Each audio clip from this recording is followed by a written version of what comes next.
Hi, players, and welcome back to the PlayRooom Podcast. Today we have a very exciting guest with us. From UCT to the Jacques LeCoq School of Clowning and back again. You've seen her in Firefly, you've seen her indelible mark on productions like Kiss of a Spider Woman, Who's Afraid of Virginia Woolf, The Promise, and Spring Awakening. She likes to disturb what is pristine, the cutting-edge directing, the one, the only Sylvaine Strike. Welcome. Thank you, Anna. It's lovely to be here. Yeah, very excited to chat to you today. So this episode is going to be about the creative. Let's jump right in.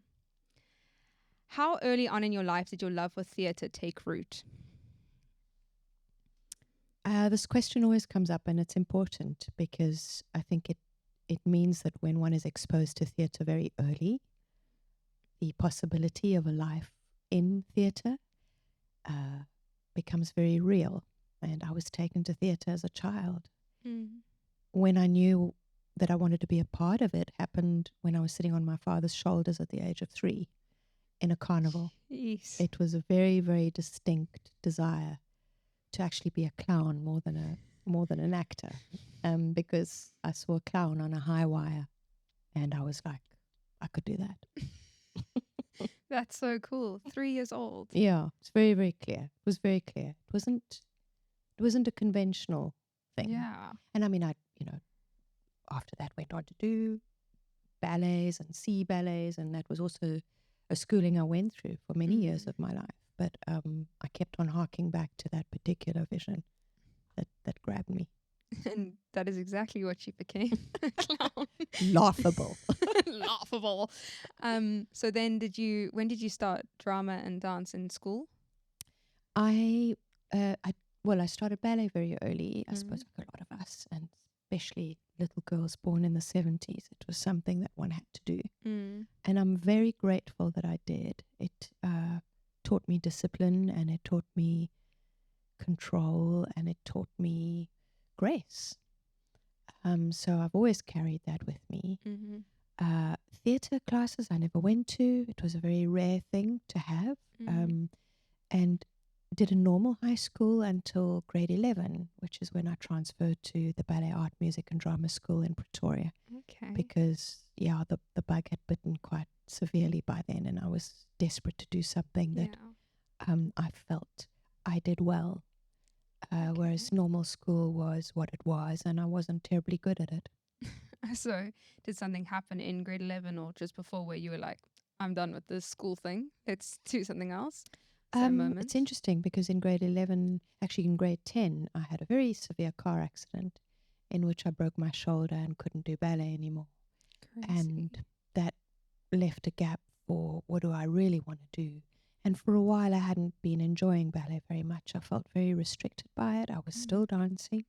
And I was like, there must be something else. And look, I mean, I'd done Ice Stedfords, and I'd done little mini staging and house plays and things like that, as a lot of us do. But I had never kind of managed to merge these two worlds of physical movement and performance. And then had heard of the Ballet Art, Music and Drama School and thought, well, it sounds like a combination of what I love. Because I was also a musician. I played the piano and the flute and read music. So that suddenly made a lot of sense. That's so cool. I had a similar thing. I only did ballet for a very long time until when I was 14, I felt ill and couldn't dance. And then I was like, why do I do ballet? I'm not very good at it. And then I was like, I think I'm doing it because I want to be on stage. And I'm like, and then that's when I started drama, and then everything made sense. How amazing. Yeah, so I had similar, couldn't dance, but I was like, but something's it's not that, but I need to do, something's calling me despite that. It's amazing. Wow, I didn't know that about you. It's so interesting. Very so similar. Yeah, very similar. And then from the school in Pretoria, how long were you there for? So I just did grade 11 and 12. Okay. And it was certainly enough to convince me that this is what I loved more than anything in the world. And I had excellent teachers, and I was exposed to a great many styles because of these teachers. And then went on to apply for UCT. Awesome. And then what did you study at UCT? So at UCT, I did a performer's diploma in speech and drama, which was a course of 3 years in which one did a sort of BA on the side, but the main focus was the practical focus. Yeah. The course itself doesn't really exist anymore as it stood then, but I was fortunate enough to be exposed to teachers who really got me, and teachers, for example, like Jenny Resnick, who runs the Magnet Theatre, Yeah. who had been to the Jacques LeCoq School and who Oh, wow. was then a great influence in how I perceived theatre and movement to make a lot of sense. Yeah. And then when did you go to the LeCoq School? So I graduated from UCT in 1993, and I worked as an actor quite successfully for 7 years. And 5 years. So yeah, 5 years. And in 1998, and it's interesting because it was literally just as my career was taking off on both television and film and theatre in a big way. All of those three mediums came together. And I applied for the Jacques LeCoq School feeling I was still not finding myself. And by that, I think I always knew that I wanted to make my own work, that I didn't want to be the kind of actor that waited at the time by the phone, because you couldn't take your phone with me. It was plugged to the wall for your agent to call. And when an agent did call, it wasn't necessarily for work that interested me. Yeah. And that's not to say that, the work didn't have its place, but I didn't feel that it was the kind of work I wanted to do. You weren't fulfilled in it. Yeah, which was tell my own stories about things that I was passionate about. It's interesting because, like you're saying, you were successful, like you were doing the thing, but if you don't get that feeling, it's quite brave of you to even like riding that wave of success go, no. Yeah, like, and I mean, I was 25 when I said, actually, no, I turned 25 in Paris. So I just turned 24, and I was like, I don't want to do this. And it's young to realize that, because I could have ridden it a longer time. But as you say, I think the connection point was just being in one's truth. Yeah. And going, there must be more to this. There must be more. Yeah. And then tell me about your experience in Paris at the LeCoq School. Wow. I think, and I mentioned the age that I went at, and how much at that age one is so full of things, and you've been studying, so you're ready to use those things. And what the Jacques LeCoq School did, which I wasn't prepared for, was encourage a state of erasure, which was to start at a blank page. Yeah. And pretend you knew nothing. And the more you pretended to know nothing, the more the things you knew would come out to save you. And slowly but surely, the things that saved you were identified as the things that would trap you later. So that was a really extraordinary journey. Yeah. And first year was exceptionally difficult because the ego that you have at 24, and normally you have one and should have one when you've built yourself back up after drama school, which already breaks you down, was challenged in so many ways. But only from there can you truly identify what it is and who it is you are as a creative. So it was crucial to me. It was a life-changing school. The first year was very lonely, but also very demanding on what I was looking for, and really asking myself what it is I wanted. Yeah. It's a process of elimination as well. So each term, actors or candidates get knocked off. Oh, wow. I didn't know that. Yeah. It's a 2-year course if you're lucky to get into the second year. Oh, wow. So each term, as one progresses, you are called in and either told you stay or you can't. But it was done, it sounds brutal and extreme. It was always done in the light of love by our teachers, saying this is maybe not the school for you. And we think that you should look elsewhere because this is not the right fit. And as that progressed, and you kind of think, well, thank God I got in to the second year, because without it, I don't know if I would have entirely understood my purpose. but it seemed to have been the right fit for me, and I found something, but not immediately. And LeCoq always said to us, "You'll understand what the school was about in about 10 years' time," and he was right. Yeah, I mean, like that is crazy, but I mean, we only had a year of clowning with you, and it felt like I need time, I need space, this is hectic. What's happening here? Like I can't big. get it right, and Huge. it's huge, and it's like I can imagine you being there, like all by yourself as well, going, I'm searching for something, I don't know what it is, and they could kick me out at any point. It's a highly vulnerable and volatile environment. Yeah. So yes, that I completely appreciate that first year of exposure to clowning, when you've done something completely different like you do it, was such a curveball. And digesting it, I think, is probably only going to happen later, and is probably happening as we speak. Yeah, it is. But it's like, especially if you are in the middle of your training and then you're exposed to it, you're like, what? No, stay, no.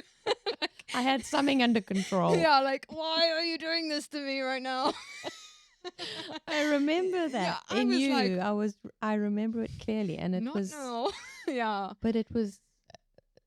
I think the fact that you did react like that was also very important for you to feel. Yeah, it was. It was crazy. It destabilized something, but it also brought extraordinary stuff out of you. Yeah. Yeah. It really was. It was very special. So you made it to the second year, I'm guessing. I did make it to the second year, and I managed to finish the second year, because therein also lies, well, you can, kind of get told politely halfway through second year, not every term, but are you okay and do you want to stay on? Yeah. So do you think that staying process has something to do with letting go and people that hold too tight? Or I think it is a combination of things, and I think that is one of them. It's the capacity to reinvent yourself. It's the capacity to absorb what is thrown at you and make something of your own. So it's interesting to note that, for example, I do a whole year of clowning with my third years at Lambda, but we did 4 weeks only. Crazy. And some of us never got to go up there, the red nose. It was what we observed in others. Interesting. So I've decided to make it a longer course, but for example, that is one of the elements that moved me so dramatically and shifted me in so many ways, that I decided to run and refine that throughout my career as it now stands. So that's an example, and others that LeCoq would have held on to the term that was about melodrama or about chorus and run with that. Yeah. A lot of choreographers were born out of the Jacques LeCoq School, and filmmakers were born out of the Jacques LeCoq School. So it's not necessarily, a discipline that makes you an actor. Yeah. It can expose you and spark an enormous amount of things in you. Yeah. Right. I want to move on to this next question because I'm dying to know. Did you always envision yourself stepping into the role of a director, or was it an organic transformation from actress to creative? I think it was organic. I think being a director offers you the great privilege of looking after an entire story and of assembling a creative team around you that is going to execute that story in the best possible way. Whereas as an actor, which I am and still love being, one isn't responsible for the whole vision. Yeah. So I think it gradually merged. It also coincided with having children, which meant being away and on stage for long periods of time. Yeah. Would compromise family and my time with small children then. Yeah. So I began to direct when they were born, and that also meant I was more in control of my home narrative. Yeah. And wasn't at the mercy of, a touring production where, you direct and you work and then you can let it go, which is one of the hardest parts of directing. But it is something you can do. Yeah. So what was the first piece you directed? I directed a piece called Baobabs Don't Grow Here, which was a collaboration with 2 ex-LeCoq students, which weren't in my year, but who were South African. And so when I came home, they said, would you direct us? Because we all spoke the same language. That's what LeCoq afforded us. Yeah. And tell me more about that. How did it go? It was an incredible experience. I, for the first time, found that I was able to create in a way that I was free to do, and explore ways of expressing a story that were newborn. And whether I was good or failed at it was not important. It was the fact that I was starting to understand what my creative narrative was. Yeah. So that was the birth of the way I work now. 21 years later, I can look back and say that a lot of what I did then has just evolved and refined itself over and over and over again. It was an extraordinary, groundbreaking experience, which, I mean, it went on to go to the Edinburgh Festival and win a Total Theatre Award, so it did extremely well, and it didn't have to. You know, I mean, as a first directing project, it may have failed, but it happened to do well, and that, I suppose, was affirmative towards the style of work. This is good. Something's happening. Keep doing this. Like, you can tap into this whenever you need. Yeah. Your work wonders the human imagination, like in The Promise and Firefly. We're dying to know, what is your style, Sylvaine? No, I'm joking. Thanks, what Sarah. informs it? How did you discover this poignant medium? How did it become your unique theatrical fingerprint? God, that's naughty for putting that in. What exactly is my style? What is your style, Sylvaine? Oh, I'm so glad some of this can be edited. But here I go. I don't know. Does one know one's style? I suppose other people see it. You express yourself with something that you know is, if you're tapping into it, unique to a landscape of theatre expression. And I think mine is a combination of movement, comedy, and tragedy. And those three things, when they're equally well oiled and explored and excavated, can ride together like one horse. Yeah.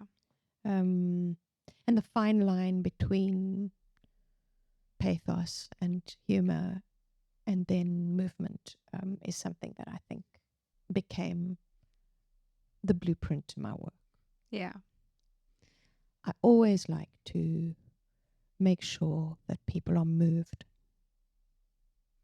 It's something extremely important to me.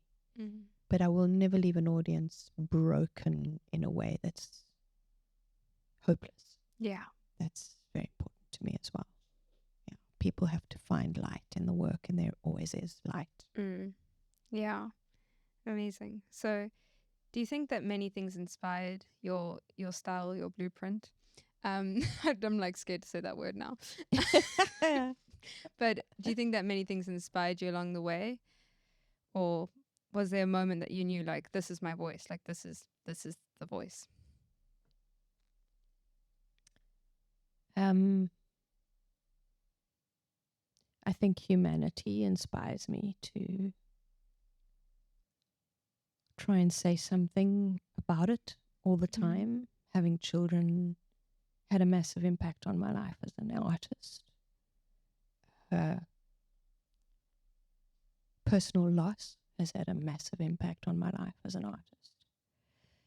And realizing the power of working from a place of love, and how that can be very different to working from a place of power. Yeah. And what that does to an audience. Yeah. So it's not only in my rehearsal room, but with the audiences that receive the work I make, there is something they can't put their finger on. And I believe it's love. It is. Your work has a magical feeling to it.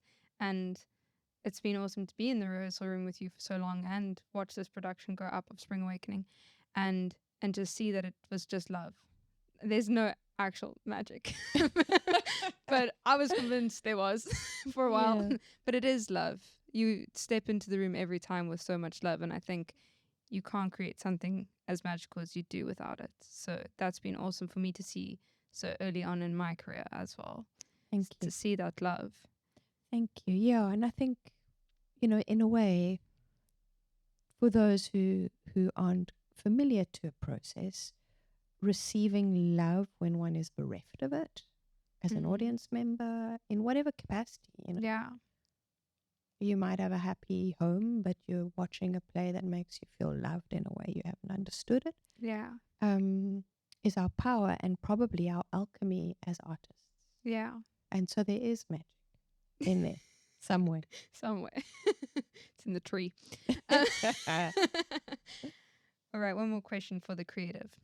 What has been the most fulfilling creative moment in your career?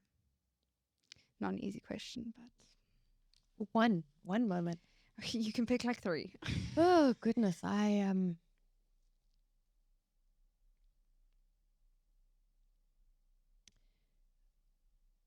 because it is so recent, I think making the promise from start to finish has been one of the greatest privileges of my life. Yeah. And I think that there was a lot of expectation because of its extraordinary novel that it came from, that Damon's exceptional writing that has been recognized worldwide as a Booker Prize winner. It could really have gone wrong. And I think that what it showed me was that assembling the right people, because that's all we are really as artists, is the collective. And there are, of course, some of us who work completely alone, but I believe for the kind of work we do, and to be aligned with the responsibility of speaking for my country and telling a story from our country, reflecting back on the last 30 years of it since its democracy, was extremely pressurizing, but also taught me many, many things.